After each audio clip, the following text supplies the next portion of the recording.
Congress CPI మద్దతుతో CPM party అభ్యర్థిగా Panyam assembly నియోజకవర్గానికి నేను నామినేషన్ వేయడం జరిగింది. పాండ్యం అసెంబ్లీ నియోజకవర్గంలో గత 15 సంవత్సరాల నుంచి ఎవరైతే ప్రజాప్రతినిధులుగా గెలుస్తూ వచ్చారో ఈ ప్రాంత అభివృద్ధి కోసం ఏమాత్రం కృషి చేయలేదని చాలా స్పష్టంగా ఈరోజు కనబడతా ఉంది. ప్రత్యేకించి కర్నూలు నగరంలో 2004లో ఆ రోజు గఫూర్ గారు గెలిచిన తర్వాత అందించినటువంటి తాగునీటి సౌకర్యం తప్ప ఈ 20 సంవత్సరాల కాలంలో ఎక్కడ కూడా త్రాగునీటి సమస్య పరిష్కారం కోసం గెలిచినటువంటి ప్రజాప్రతినిధులు ఎవరు కూడా కృషి చేయలేదు. అందుకోసం త్రాగునీటి సమస్య పరిష్కారం కోసం రాబోయే కాలంలో సిపిఎం పార్టీగా అట్లే ఇండియా కూటమిగా కృషి చేస్తామని చెప్పేసి ప్రజలకు హామీ ఇస్తున్నాం. దాంతోపాటు మొత్తం మండలాల్లో గడివేమల కానీ, పాండ్యం కానీ, ఓరోకల్ కానీ, లేదు కల్లూరు కానీ ఈ ప్రాంతంలో మనం పరిశీలిస్తే కర్నూలు అర్బన్ ప్రాంతంలో ఏదైతే పాండ్యం నియోజకవర్గ కాలనీలు ఉన్నాయో దాంతోపాటు ఈ ప్రాంతంలో కూడా ఎక్కడ కూడా త్రాగునీటి సమస్య చాలా ప్రతి చోట కూడా ఎక్కడ పరిష్కారం పెట్టిన పరిస్థితి లేదు. అన్ని చోట్ల కూడా బిందెలు తీసుకుని ఊరి బయట పోవడం కానీ లేకుంటే ప్రైవేటు ట్యాంకర్ల పైన ఆధారపడాల్సిన పరిస్థితి ఈరోజు ఉంది. త్రాగునీటి సమస్య ఈ ప్రాంతంలో చాలా ఉంది కాబట్టి దాన్ని నివారించడం కోసం రాబోయే కాలంలో కృషి చేస్తామని చెప్పేసి నేను కోరుతా ఉన్నా ఈ ప్రాంతం ప్రజలకు. అలాగే ఈ ప్రాంత రైతులు చాలామంది సోలార్ దీంట్లో కానీ లేదంటే ఏపీఐఎస్లో కానీ భూములు కోల్పోయారు. భూములు కోల్పోయినటువంటి రైతులకు ఎక్కడ కూడా న్యాయమైనటువంటి నష్టపరిహారం రాలేదు. కొంతమందికి శకునం లాంటి ప్రాంతంలో పోరాటం చేయడం ఫలితంగా కొంత వచ్చినప్పటికీ ఇంకా చాలా గ్రామాల్లో ఆ రకం నష్టపరిహారం రాలేదు. కాబట్టి న్యాయమైనటువంటి నష్టపరిహారం ఇప్పించడం కోసం రాబోయే కాలంలో మేము ప్రయత్నం చేస్తాం, ఆ రకం చేస్తామని చెప్పేసి కోరుతా ఉన్నాం. అలాగే ఈ ప్రాంతం అంతా కూడా ఈరోజు ఆరోగ్యకరంగా లేకుంటే అన్నదమ్ముల మధ్య ఉన్నటువంటి ప్రజల మధ్య ప్రతి గ్రామంలో తగాదాలు పెట్టి ఒక సంస్కృతి ఈ ప్రాంతంలో మొదలైంది. అందుకోసం నేను ఈ ప్రాంత ప్రజానికాన్ని కోరుతా ఉన్నాం, సిపిఎం పార్టీకి ఆ రకం అవకాశం కల్పించండి. దాడులు, దౌర్జన్యాలు, కబ్జాలు లేకుండా ఈ ప్రాంతాన్ని కాపాడుతామని చెప్పి చెప్తాం. గతంలో కర్నూలు నగరం ప్రశాంతంగా ఉండేది, కానీ ఈరోజు కబ్జాకోర్ల అడుగుజాడల్లో ఈరోజు ఉండేటువంటి పరిస్థితి కనబడతా ఉంది. ప్రజలు భయభ్రాంతులతో ఉన్నారు. ఎవరు తన భూమి ఏ రకం ఎప్పుడు స్థలం ఎవరు ఆక్యుపై చేసుకుంటుంటే ఒక ఆందోళనకరంగా ఉన్నారు. ఇట్లాంటి సంస్కృతి పోవాలంటే సిపిఎం పార్టీ ఇక్కడ గెలవడం వల్ల ప్రజలకు మేలు జరుగుతుందని చెప్పేసి నేను ఈ పాండ్యం నియోజకవర్గం ప్రజలకు విజ్ఞప్తి చేస్తున్నాం. రాబోయే కాలంలో ఈ ఎన్నికల్లో నేను ఆదరించండి, ఓటేయండి, సుత్తికొండల నక్షత్రం ఓటేసి ఈ ప్రాంత అభివృద్ధి కోసం తోడ్పాటు అందించాలని చెప్పేసి పాండ్యం నియోజకవర్గ ప్రజలకు విజ్ఞప్తి చేస్తా ఉన్నాను. సిపిఎం పాండ్యం నియోజకవర్గం గౌస్ దేశాయ్ అన్న ఈరోజు పాండ్యం నియోజకవర్గం నుంచి నామినేషన్ వేయడం జరిగింది. ఒక ఉద్యమకారుడు, ప్రజల సమస్యలపైన అధికారం ఉన్నా లేకపోయినా నిరంతరం ప్రజల సమస్యలను పోరాటం చేసే వ్యక్తి గౌస్ దేశాయ్ అన్నను సుత్తి కొడివెల్లి నక్షత్రం గుర్తుకు ఓటేసి అత్యధిక మెజార్టీతో గెలిపించాలని చెప్పి కోరుకుంటున్నాను. ఎందుకంటే అన్న చెప్పినట్టుగా ఈ ప్రాంతంలో అదేగిన ప్రత్యేక హోదాగిన వచ్చి ఉంటే గత తెలుగుదేశం ప్రభుత్వం కానీ ఇటువంటి ప్రస్తుతం జగన్ ప్రభుత్వం కానీ బీజేపీ మెడలు వంచిన ప్రత్యేక హోదా తీసుకువచ్చి ఉంటే ఈ ప్రాంతంలో రాయలసీమ ప్రాంతంలో ఎన్నో పరిశ్రమలు వచ్చేటివి, ఎంతోమందికి ఉపాధి కల్పించే పరిస్థితి ఉండేది. కానీ ఈరోజు బీజేపీ ప్రభుత్వానికి వీళ్ళు ఒక బానిసలుగా మారిపోవడంలోనే ఈ ప్రత్యేక చట్టంలో ఉన్నటువంటి విభజన చట్టంలో నుండి సాధించలేక పూర్తిగా విఫలం చెందారని చెప్పి మనకు స్పష్టంగా అర్థమవుతుంది.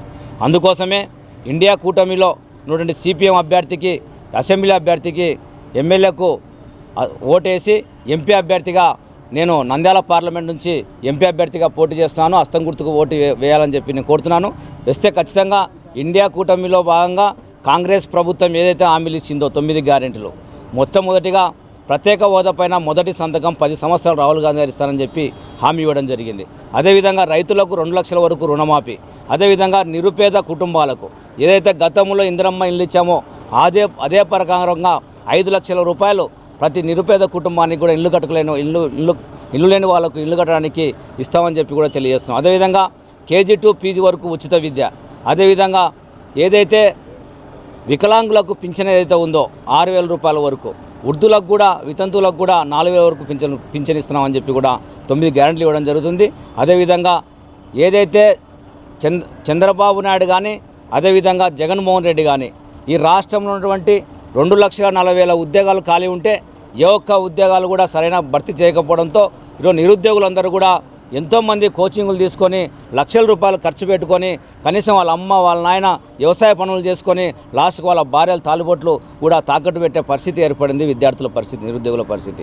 కానీ ఈరోజు ఉద్యోగాలు భర్తీ చేయకుండా ముఖ్యమంత్రి జగన్మోహన్ రెడ్డి ఎన్నికల కంటే ముందు ఏం చెప్పాడు, మేము జాబ్ క్యాలెండర్ రిలీజ్ చేసి ప్రతి సంవత్సరం జనవరిలో ఒక నెల క్యాలెండర్ అంటే ఉద్యోగాలు భర్తీ చేసి ఈ ప్రాంతంలో ఈ రాష్ట్రంలో ఉండే నిరుద్యోగులందరూ కూడా ఆదుకుంటామని చెప్పాడు. కానీ నిజంగా ఆదుకున్నాడా అని చెప్పి ముఖ్యమంత్రి జగన్మోహన్ రెడ్డిని అడుగుతున్నాం.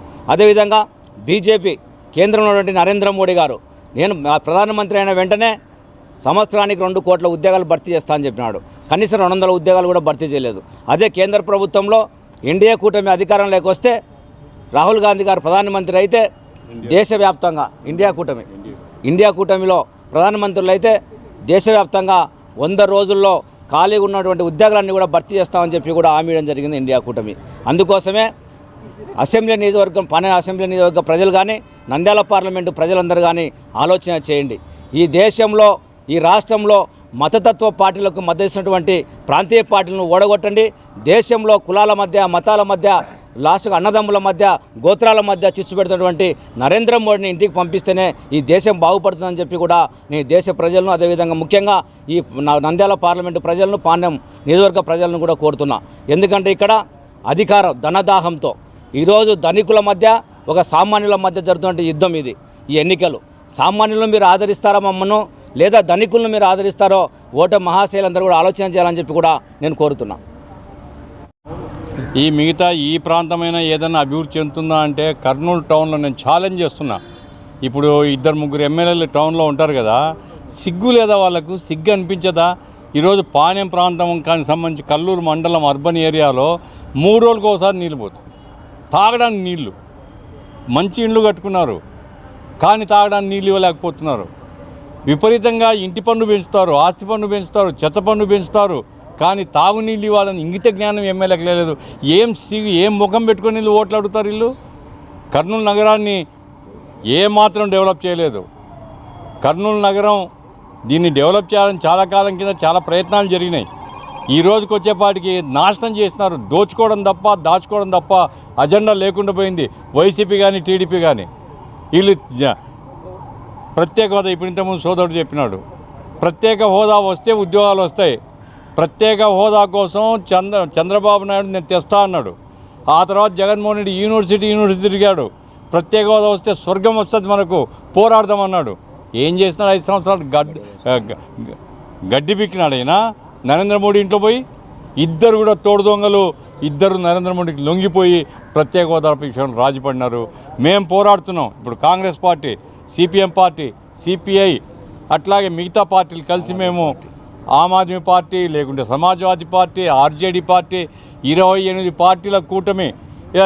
నరేంద్ర మోడీ అంటాడు టుకుడే గ్యాంగ్ కాదు, నిన్ను ఇంటికి పంపించే గ్యాంగ్ ఇది. కాబట్టి నిన్ను ఇంటికి పంపించడం కోసమే 28 పార్టీలతో కలిసినాం. రాహుల్ గాంధీ గారు వాగ్దానం చేశారు, మేము వస్తే ప్రత్యేక హోదా 10 సంవత్సరాలు మేము గ్యారెంటీకి ఇస్తామని. ఈ రాష్ట్రానికి అవసరం అది. కడప స్టీల్ ప్లాంట్ కావాలా మనకు, రాయలసీమలో ఉపాధి అవసరాలు కావాలంటే కడప స్టీల్ ప్లాంట్ రావాలా, ఈ ప్రాంతానికి నిధులు రావాలా, ఈ ప్రాంతం యొక్క అభివృద్ధి జరగాల, నీటిపారుదల ప్రాజెక్ట్ పూర్తి కావాలి. ఏమీ పట్టించుకోవడంలే.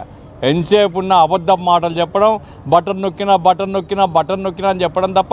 నేను ఒకటే ప్రశ్న అడుగుతా, బటన్ నొక్కుడు కావాలని గురించి నేను చెప్పదలుచుకున్నా. మీకు ధైర్యం ఉంటే ఎవరైనా చెప్పమనండి. బటన్ నొక్కింది 2,70,000 కోట్లు, కానీ రాష్ట్రం అప్పు 12 లక్షల కోట్లు చేసినాడు. 12 లక్షల కోట్లు జగన్మోహన్ రెడ్డి అప్పు చేస్తే అందులో 2,70,000 కోట్లు ప్రజలకు ఇస్తే మిగతా 9 లక్షల కోట్ల ఎవరి బటన్ నొక్కినావు? నీవు నీ కుటుంబం బటన్ నొక్కున్నారా అంటే రాష్ట్రాన్ని తాకట్టు పెట్టి తెచ్చిన అప్పు మొత్తం కొల్లగొట్టేసినారు. ఇటువంటి దొంగలు కనుక రాష్ట్రంలో వస్తే రాష్ట్రం సర్వనాశనం అవుతుంది. కాబట్టే ఇండియా కూటమిని బలపరచమని మేము ప్రజల్ని కోరుతున్నాం. సిపిఎం పార్టీ పోరాడుతున్న పార్టీ. ఇక్కడ అనేక కార్మిక సంఘాలతో పేదవాళ్ళు ఉండేటువంటి వీధుల్లో గతంలో పోరాడినాం, ఇప్పుడు పోరాడడానికి మరొకసారి వాళ్ళ మద్దతు అడుగుతున్నాం. అట్లాగే మన లక్ష్మీనరసింహ ఆయన ఒక సాధారణ కుటుంబం నుంచి వచ్చాడు, నిరంతరం పోరాడేటువంటి క్రమంలో ఉంటాడు. ఆ రకంగా యాదవ్ను అక్కడ బలపరచండి ఎంపీగా, సిపిఎం పార్టీకి ఎమ్మెల్యేగా ఓటేయమని అడగడం కోసం మీ ద్వారా విజ్ఞప్తి చేస్తున్నాను.